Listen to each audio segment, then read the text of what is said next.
अर्जुन के भुजाओं से नर्मदा के प्रवाह का अवरुद्ध होना। नर्मदा जी के तट पर जहां क्रूर राक्षस राज रावण महादेव जी को फूलों का उपहार अर्पित कर रहा था, उस स्थान से थोड़ी दूर पर विजयी वीरों में श्रेष्ठ माहिष्मतीपुरी का शक्तिशाली राजा अर्जुन अपनी स्त्रियों के साथ नर्मदा के जल में उतरकर क्रीड़ा कर रहा था। उन सुंदरियों के बीच में विराजमान राजा अर्जुन सहस्त्रों हथनियों के मध्य भाग में स्थित हुए गजराज के समान शोभा पाता था। अर्जुन के 1000 भुजाएं थीं। उनके उत्तम बल को जांचने के लिए उसने उन बहुसंख्यक भुजाओं द्वारा नर्मदा के वेग को रोक दिया। कृतवीर पुत्र अर्जुन की भुजाओं द्वारा रोका हुआ नर्मदा का वह विशाल जल तट पर पूजा करते हुए रावण के पास तक पहुंच गया और उसी ओर उल्टी गति से बहने लगा। नर्मदा के जल का वह वेग मत्स्य, नक्र, मगर, फूल और कुशास्तरण के साथ बढ़ने लगा। उसमें वर्षा काल के समान बाढ़ आ गई। जल का वह वेग जिसे मानो कार्तवीर अर्जुन ने ही भेजा हो, रावण के समस्त पुष्पहार को बहा ले गया। रावण का वह पूजन संबंधी नियम अभी आधा ही समाप्त हुआ था।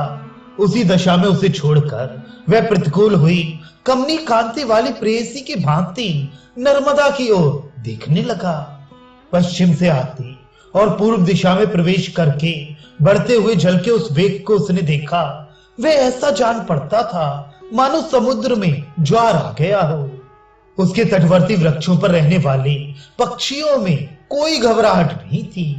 वह नदी अपनी परम उत्तम स्वाभाविक स्थिति में स्थित थी।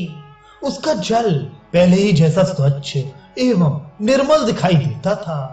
उसमें वर्षाकालिक बाढ़ के समय जो मलिनता आदि विकार होते थे, उनका उस समय सर्वथा अभाव था। रावण ने उस नदी को विकार शून्य हृदय वाली नारी के समान देखा। उसके मुख से एक शब्द भी नहीं निकला। उसने मौन व्रत की रक्षा के लिए बिना बोले ही दाहिने हाथ की अंगुली से संकेत मात्र करके बाण के कारण का पता लगाने के लिए निर्मित शुक और सारण को आदेश दिया।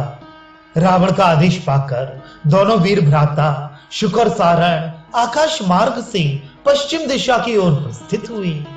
केवल आधा योजन जाने पर ही उन दोनों निशाचरों ने एक पुरुष को स्त्रियों के साथ जल में क्रीड़ा करते देखा।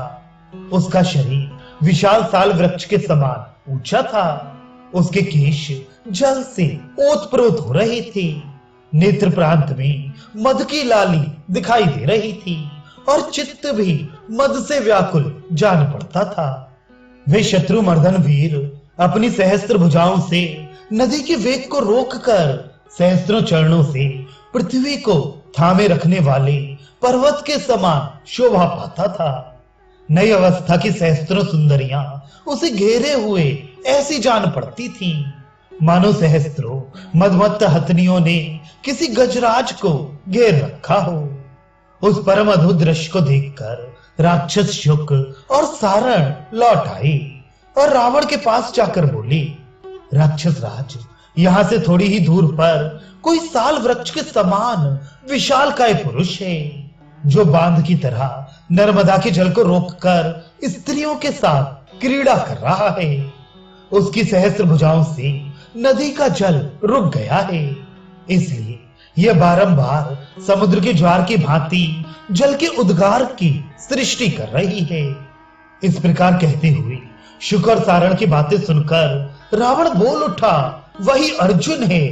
ऐसा कहकर वे युद्ध की लालसा से उसी ओर चल दिया।